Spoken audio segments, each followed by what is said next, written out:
안녕하세요. 저는 불과 몇 달 전에 이혼한 여성입니다. 지금은 더 이상 신경 쓸 가정이 없으니 혼자 조그만 가게를 하나 운영하면서 여유가 생기기 시작했고, 퇴근 후 집에만 있다 보면 계속 잡생각만 나서 취미 생활도 다시 시작했어요. 처음엔 이렇게 익명으로 사연이 올라오는 곳이 있는 줄 몰랐는데, 최근 혼자가 되고 할 것이 없어서 이것저것 보다가 우연히 여기에 올라온 사연을 듣게 된 거예요. 너무 재밌게 들어서 그 뒤로는 종종 사연을 들으며 출근 준비를 하고 있어요. 며칠 전에 들은 사연에 저와 비슷한 경험으로 이혼을 하신 분이 계시더라고요. 그래서 저도 한번 이곳에다 제가 이혼하게 된 사연을 보내볼까 하는 생각이 들게 되었죠. 저는 남들보다 결혼을 조금 늦게 한 편에 속해요. 제가 학교를 졸업하고 친구들보다 일찍 일을 시작해서 모아둔 돈과 앞으로 벌 돈으로 혼자서 먹고 살기 충분했기 때문에 누군가를 만나서 결혼할 생각이 아예 없었거든요. 부모님을 잘 만난 덕에 졸업하자마자 아버지께서 카페를 하나 차려주셔서 저는 초기에 별다르게 나간 비용은 없고 오로지 수익만 남는 장사였어요. 제가 수익이 난 걸 일부 부모님께 드리려고 했는데 부모님께서는 아직 일을 하시고 계시고 가진 돈도 많으니 필요 없다고 하셔서 원래 부모님께 드리려던 돈을 다른 통장에 모았었죠. 원래 달마다 넣었던 적금과 부모님 용돈을 넣은 통장까지 합하니 혼자 살기엔 충분하더라고요. 조금 더 모아서 집이나 하나 살까 싶었을 때 남자인 친구가 자기 동기 중에 괜찮은 애가 있다며 직업도 좋은데 저처럼 결혼할 생각이 없다고 가볍게 만날 사이로 소개받지 않겠냐고 하는 거예요. 저는 선 넘는 부탁 아니면 거절을 잘 못하는 성격이어서 정말 가볍게 만나보겠다고 했어요. 약속 장소에 기대도 안 하고 나갔는데 멀끔하게 생기고 옷도 잘 입은 남자가 제 앞에 서더라고요. 첫눈에 반한다는 말이 어떤 느낌인지 그때 알게 됐어요. 그 남자를 보는 순간 가볍게 만나겠다는 생각은 잊혔고 너무 긴장돼서 온몸이 굳는 기분이었어요. 상대방의 무언가를 여쭤보면 말이 생각처럼 잘 나오지 않고 본의 아니게 딱딱하게 나가더라고요. 혹시라도 제가 상대방을 별로라고 생각해서 딱딱하게 말했다고 오해하면 어떡하지 했는데 남자는 제 생각과 반대로 긴장했다는 걸 알아챘는지 편하게 친구처럼 대화를 이어가더라고요. 사소한 말에도 리액션을 엄청 잘해주셔서 저도 긴장이 서서히 풀렸던 것 같아요. 남자는 직업이 의사였는데 의사라는 자부심에 으스댈 법도 한데 전혀 그런 것 없이 겸손하고 오히려 카페 운영하는 제게 혼자서 힘들겠다면서 대단하다고 치켜 세워주더라고요. 늘 본인보다 상대방을 높이 봐주고 배려하는 모습이 너무 마음에 들었어요. 서로 결혼할 생각 없이 가볍게 만난 사이였지만 계속해서 만나다 보니 이렇게 잘 통하는 사람은 찾기 힘들겠다는 생각에 결혼까지 하게 됐어요. 처음엔 집안 차이가 너무 심해서 친정 부모님께서 저희 결혼을 반대하셨었어요. 제가 하나밖에 없는 외동딸이기도 하고 남편이 의사라는 것 말곤 보잘것없는 시댁이라 아무래도 제가 시집가서 고생만 하게 될까봐 걱정이 되셨던 거죠. 지금 아무리 시대가 많이 변했다고 하지만 여전히 시집살이를 시키는 시댁이 많으니까요. 게다가 남편은 아버지께서 병으로 일찍 돌아가시고 홀어머니를 모시고 있었거든요. 형편은 둘째치고 홀로 남은 시어머니를 제가 다 떠안아야 한다는 생각이 강하셨던 거예요. 저는 부모님께서 무엇을 걱정할지 잘 안다고, 하지만 제 성격도 만만치 않으니 괜찮을 거라고, 시댁에서 무슨 일 당하면 바로 갈라설 생각이니 걱정하지 마시라고 몇 날 며칠을 설득했어요. 제가 끈질기게 설득을 하니 자식 이기는 부모 없다고 친정 부모님께서는 제 결혼을 허락해 주셨어요. 지금 생각해보면 어른 말씀 틀린 거 없다고 부모님이 말리실 때 결혼을 하지 않았어야 했어요. 당시엔 제가 왜 그렇게까지 남편과 결혼을 하겠다고 고집을 피웠는지 모르겠어요. 부모님들을 모셔놓고 상견례를 하는데 저희 결혼 비용부터 얘기하시는 시어머니가 너무 부끄러웠어요. 겨우 부모님 설득시켜서 여기까지 왔는데 다짜고짜 돈 얘기를 하시니 저희 부모님 볼낯이 없더라고요. 사돈, 옛날부터 결혼하면 남자 쪽에서 집을 해오는 거라고 했는데 저희가 형편이 어려워서 신혼집은 좀 힘들 것 같네요. 안 그래도 딸한테 사돈 사정 들었어요. 집은 형편이 더 나은 쪽에서 해가면 되죠. 저희가 신혼집 마련할 예정이니 크게 걱정 안 하셔도 될 것 같아요. 제가 많이는 보태드릴 수 없지만 혼수 조금이라도 보태겠습니다. 아예 빈손으로 아들을 맡기는 건 예의가 아닌 것 같아서요. 혼수도 저희가 하면 되는데 사돈께서 마음이 불편하시면 그렇게 하는 걸로 할게요. 그리고 나머지 부족한 부분들은 저희 쪽에서 다 알아서 할게요. 의사 사위 맞이하는 거 흔한 일 아니니까 저희 형편 어렵다고 무시하지 않았으면 좋겠네요. 저 혼자 먹고 살기도 힘든 형편에 정말 귀하게 키운 아들이거든요. 귀하게 안 키운 자식이 어디 있겠습니까? 친아들처럼 생각할 테니까 걱정하지 마세요. 저희 딸도 사위 못지않게 귀하게 자란 아이니 사돈께서 친딸처럼 많이 아껴주셨으면 좋겠네요. 어머니들 사이에서 묘한 신경전이 오갔고 저희 아버지께서는 눈치만 보고 계셨어요. 어찌저찌 상견례를 잘 마치고 집으로 돌아오는 길에 어머니께서는 어떻게 돈부터 얘기하냐고, 누구는 자식 귀하게 안 키웠냐고, 사람이 왜 이렇게 무리하냐며 시어머니 태도에 화를 내셨죠. 생각해보면 제가 결혼 안 하려고 아무도 안 만났던 거지 무슨 하자가 있어서 지금껏 결혼 안 한 게 아닌데 시어머니는 마치 아무도 안 데려가서 결혼 못한 저를 남편이 구해준 것처럼 얘기하셨어요. 그렇게 치면 의사식이나 되면서 지금까지 결혼 못한 남편이 더 이상한 거 아닌가요? 정말이지 시어머니의 언행 때문에 저도 저희 부모님도 셋 다 기분이 좋지 않은 상견례였어요. 저희 부모님께서는 시어머니를 보신 뒤로 보통 성격이 아닐 거라는 걸 예상하셨어요. 평소 돈 자랑하는 사람들을 안 좋아하시던 부모님이시지만 시어머니만큼은 신혼집으로 길을 눌러놔야겠다며 이를 갈고 계셨죠.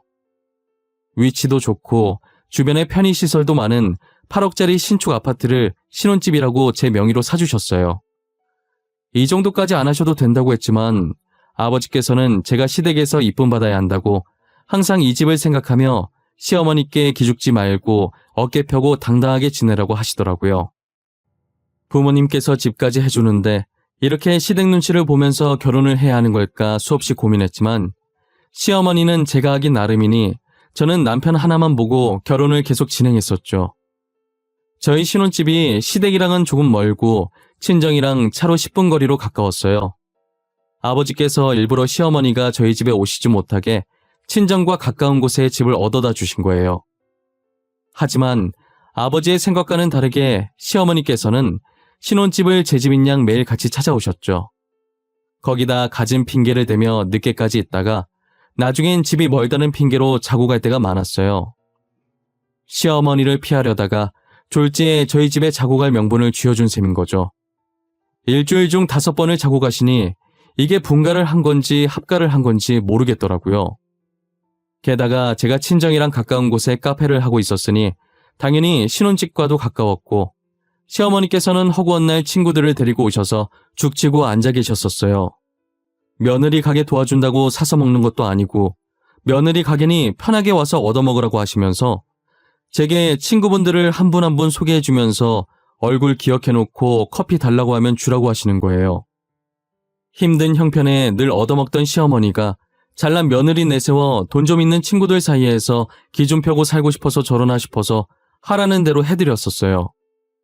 그런데 한두 명도 아니고 매일같이 찾아와서 얻어먹고 다른 손님들 못 받게 하루 종일 카페에 죽치고 앉아있으니 제가 그 꼴을 보고 스트레스가 받는 거예요.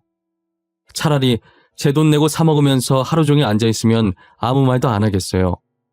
그 정도 시간이면 손님을 여럿 더 받을 수 있는데 사 먹으면서 저렇게 앉아있어도 매출에 영향 갈 판에 돈도 쥐뿔도 안 내면서 공짜 커피 한 잔씩 들고 저러고 있으니 속에서 얼마나 열불이 나겠어요. 거기다 말로는 난처한 척 시켜도 되나 하시면서 막상 고를 땐 비싼 것만 시키는 게 왜 이렇게 얄밉던지요. 저는 3달 정도 참다가 도저히 이대로는 안 될 것 같아서 남편한테 시어머니 얘기를 했어요. 그런데 제 말을 들은 남편 반응이 더 어이가 없더라고요. 여보, 어머님 좀 어떻게 해봐. 계속 친구들 모시고 카페에 오셔서는 하루 종일 있다가 가셔. 돈도 안 내시면서 점심때부터 와서 마감 전까지 있으신다니까? 지금 3달째 그래. 자제해달라고 해줘. 그래? 근데 그렇다고 어머니한테 돈 달라고 할 순 없잖아. 시어머니한테 너무 야박한 거 아니야? 당신은 우리 어머니한테 공짜로 커피도 하나 안 줘? 내가 지금 어머님한테 커피 공짜로 주는 게 싫어서 당신한테 뭐라 하는 거겠어? 친구분들 커피까지 싹 다 공짜로 달라고 하신다니까? 그게 돈이 얼마인지는 알아? 어머니가 친구들 사이에서 기 좀 펴고 싶나 보지. 이제껏 얻어먹기만 하셨으니까 효도한다고 생각하고 당신이 어머니 좀 이해해줘. 잘난 며느리 덕 이때 아니면 언제 보겠어? 지금 당신은 어머님 기 살리는 것만 중요해? 가게가 어떻게 되든 신경도 안 쓰는 거야? 공과 사는 구분해야 할 거 아니야. 카페는 내 일터라고. 어머님 수다 떨라고 있는 공간이 아니란 말이야. 너도 참 너다. 나이 드신 분 이해 좀 해주면 안 돼? 어머니 혼자서 얼마나 적적하시겠어. 며느리 자랑도 하고 친구랑도 놀 겸 그러시는 것 같구만. 그래서 커피값 얼만데? 내가 대신 내줄게.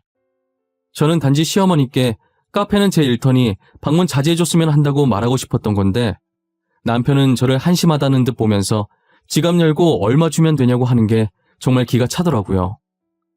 제가 시어머니를 상대로 쪼잔하게 고작 돈 몇 푼 가지고 이렇게 하겠냐고요. 돈도 돈이지만 하루 종일 있으면서 카페 전세라도 낸 것 마냥 어찌나 시끄럽게 하던지 손님들이 깔깔거리며 떠드는 시어머니 일행을 눈살 찌푸리며 보는 게 한두 번이 아니에요. 저희 카페가 조용하고 분위기도 좋아서 주로 학생들이 과제를 하러 자주 왔었어요.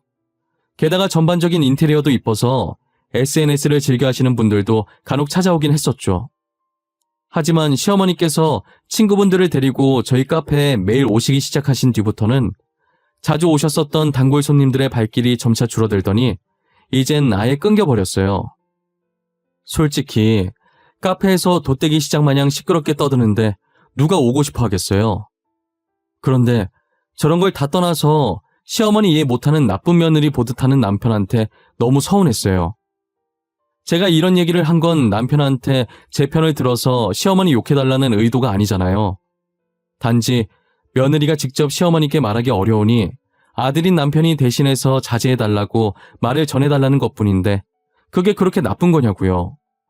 남편은 제가 아무리 말해봤자 앵무새 마냥 돈 주겠다는 말만 반복하더라고요. 더 말했다간 열불나서 제 머리가 터질 것 같길래 그냥 그만하자고 했어요. 그래도 남편이 시어머니께 자제 부탁한다고 말했는지 아예 안 오시는 건 아니고 일주일에 3번 정도 친구들을 모시고 커피만 들고 나가시더라고요. 솔직한 심정으로는 아예 안 오셨으면 좋겠지만 카페에 안 앉아 계신 것만으로도 다행이다 싶었어요. 시어머니께서 커피만 들고 나가신 후부터는 석 달 전처럼 손님이 늘기 시작했어요. 새로운 단골도 생겼고 이전 단골 손님도 다시 제 카페에 오셨었죠. 그러다 몇 달 뒤 저희 집에서 시어머니랑 다 같이 저녁을 먹고 있는데 갑자기 시어머니께서 조그만 가게를 하나 운영하고 싶으시다는 거예요. 우리 형편에 이런 말 해도 될지 모르겠는데 내가 집에만 있으려니 너무 심심하더라고. 그래서 말인데 새아가처럼 조그만 가게를 하나 하면 어떨까 싶어서 말이야. 갑자기 무슨 가게? 하긴 어머니 나이면 아직은 창창하죠. 그래서 생각해둔 건 있어요? 생각해둔 거 있으시면 어머니 가게 하나 차려드리려고요. 가게를 차려드린다니? 당신 돈이 어디 있어서 가게를 차려드리겠대? 나 몰래 따로 어머니 가게 차려줄 돈까지 모으고 있었던 거야? 아니, 당신 돈이랑 내 돈이랑 합쳐서 해주면 되지. 당신 모아둔 돈 없어? 어머니 그동안 남 밑에서 일하느라 고생하셨는데 이 정도는 해드려야지. 아니 잠시만. 당신 잠깐 안방에서 나 좀 봐. 내가 돈 보탠다고 한 적도 없잖아. 왜 내 상의도 없이 당신 마음대로 덜컥 해드린다고 그래? 나는 돈 못 줘.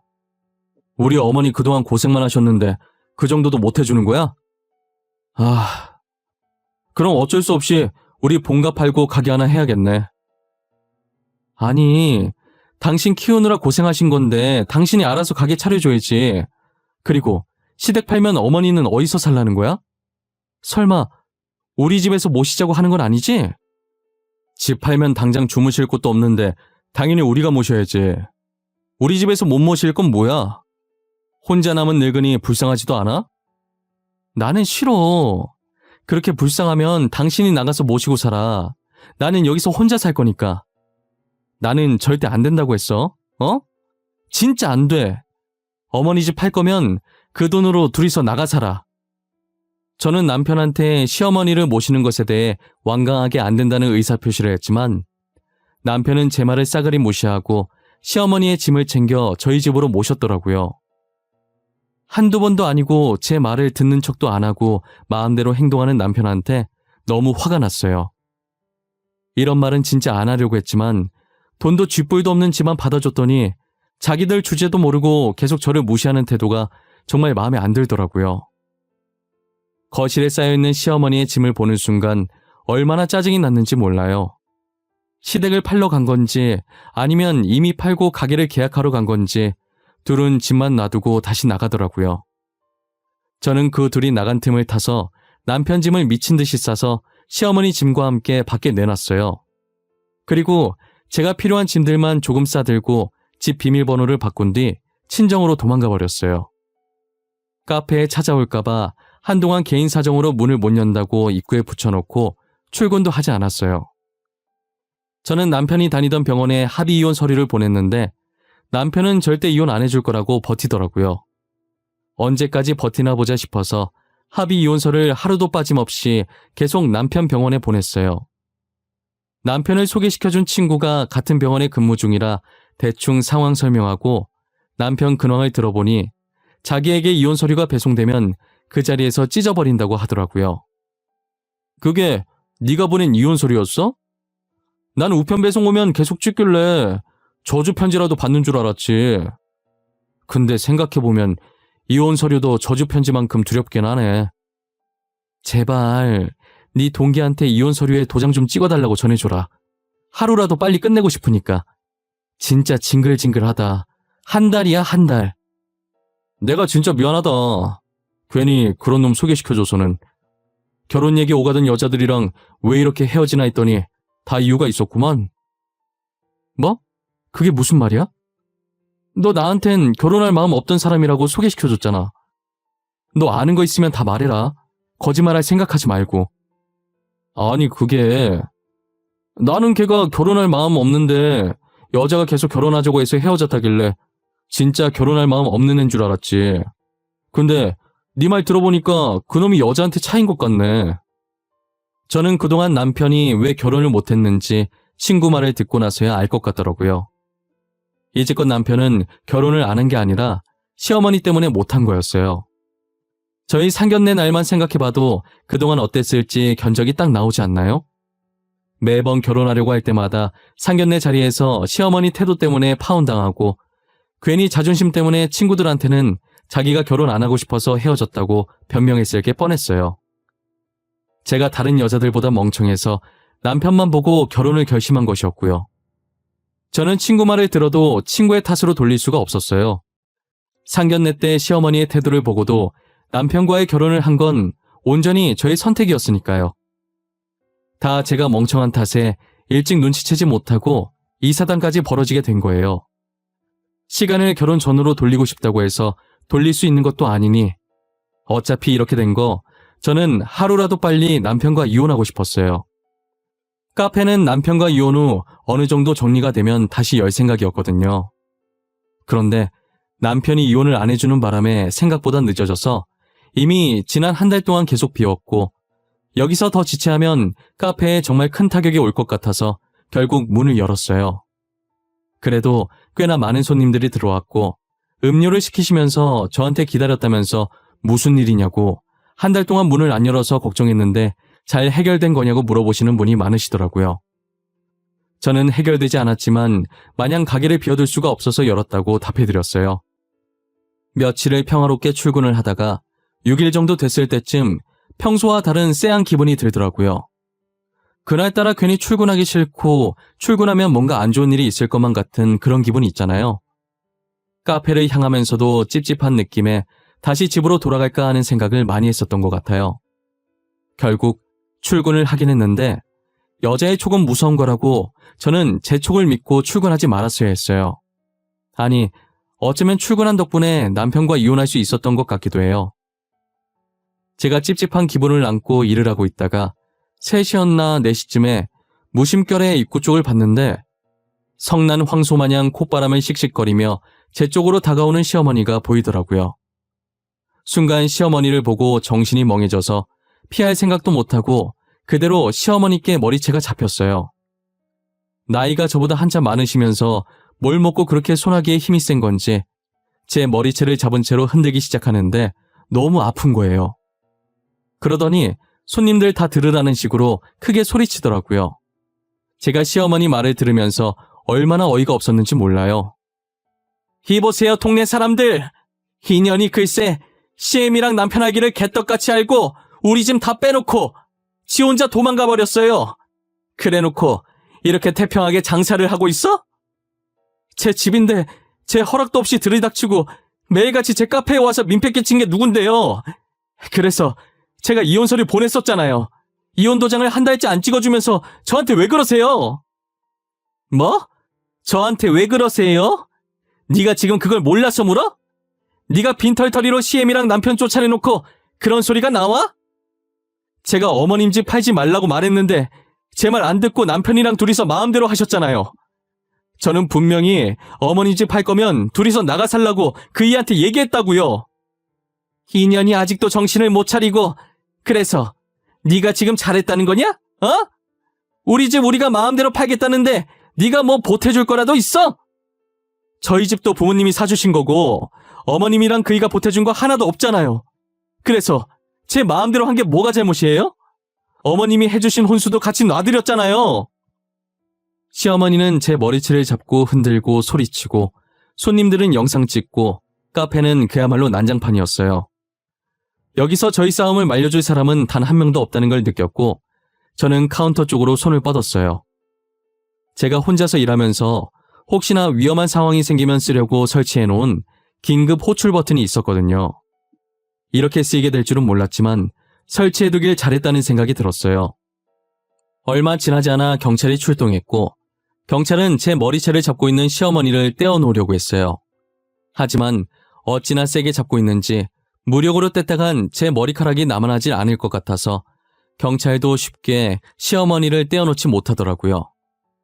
한동안은 머리채 잡힌 상태로 어정쩡하게 서 있었는데 경찰도 안 되겠다 싶었는지 계속 이러고 있으면 경찰서로 연행할 수밖에 없다고 하자 손을 놓으시더라고요. 진작에 그렇게 말하셨으면 됐을 일이었는데 제가 어이없다는 표정으로 경찰을 바라봤어요.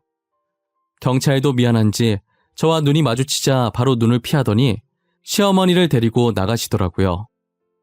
저는 시어머니께서 제 시야에 사라지고 나서 부스스해진 머리를 가다듬으려고 만졌는데 탈모 걸린 사람처럼 머리카락이 우수수 떨어지는 거예요. 그냥 넘어가려고 했는데 빠진 머리카락을 보니 도저히 안 될 것 같아서 증거 사진으로 찍어뒀어요. 다행히 카페에 CCTV가 있어서 증거 영상은 따로 손님들한테 안 받아도 될 것 같았어요. 저는 시어머니의 행패를 빌미로 남편에게 이혼 소송을 걸어서 위자료를 받았고 시어머니께서는 제게 폭행한 죄로 벌금을 물고 치료비와 정신적 손해배상도 받아냈어요. 그리고 카페는 험한 꼴을 보여서 더 이상 운영하고 싶지가 않더라고요. 그래서 신혼집 판 돈으로 다른 동네에 집을 얻어서 그 근처에서 가게를 하나 차렸어요. 시댁은 가게 하나 낼 거라고 집까지 팔았는데 제게 위자료 주고 나서 돈이 없으니 가게는 물 건너갔죠. 남은 돈이 아예 없지 싶은데 과연 두 사람이 발 뻗고 살 집을 구할 수 있으려나 모르겠어요. 아마도 잘난 의사 아들내미가 어떻게든 먹여 살리겠죠. 결혼 생활하면서 그렇게 아끼던 하나밖에 없는 어머니를 굶기기라도 하겠어요? 물론 이제 저와 아무 상관없는 사람들이라 제 알 바가 아니지만요. 그들 인생은 그들이 알아서 하는 거니 더 이상 걱정 따윈 하지 않으려고요. 저는 비록 이혼녀 딱지를 달고 다니게 됐지만 그래도 이것도 경험이라고 생각해요. 비혼주의였던 제가 언제 결혼과 이혼을 경험해보겠어요. 짧은 결혼 생활이었지만 또 한 번 인생이란 게 무엇인지 배웠다고 긍정적인 마음으로 살아가려고요. 어릴 때 제가 꿈꾸던 결혼 생활은 아니었지만 그래도 이번 일로 인해서 인생이 결코 제 입맛대로 쉽게 가지 않는다는 것은 누구보다 확실히 알게 된 것 같아요. 그래서 전 남편과 전 시어머니께 고맙다고 전해드리고 싶네요. 저는 교훈을 얻고 더 열심히 이 세상을 살아가 보려고 해요. 또한 제 인생의 하락선은 여기서 끝이길 바라고요. 이런 경험은 한 번이면 좋게요. 두 번 다시는 경험해보고 싶지 않아요. 저는 이혼녀 혹은 돌싱이라고 불리긴 하지만 절대 창피하지 않아요. 제가 잘못해서 이혼을 당했다면 그때는 제 자신에게 떳떳하지 못하고 창피했을 것 같네요. 그런데 얼마 전 제가 이사간 동네를 어떻게 아셨는지 전 시어머니께서 제 가게에 찾아오셨더라고요.